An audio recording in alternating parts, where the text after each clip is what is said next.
Член станок odbora Politbiroa CPP Kine He Guoqiang i ovih naglasio da je rješenje korupcije koja se događa pred stanovništva na prvom mjestu borba protiv korupcije.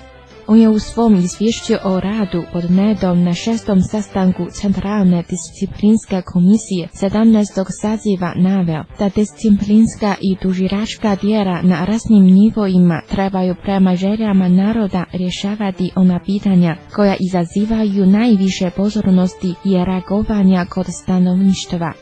Prema podacima, kineska disciplinska i tužilačka tijela u 2010. godini su primila više od 1,4 milijuna pisama za prijavljanje slučajeva korupcije, a riješeno je blizu 140.000 slučajeva. Pored toga, Kina je u prošloj godini riješila 159.000 slučajeva trgovinske korupcije, čija je vrijednost iznosila više od 4,2 milijarde yuana.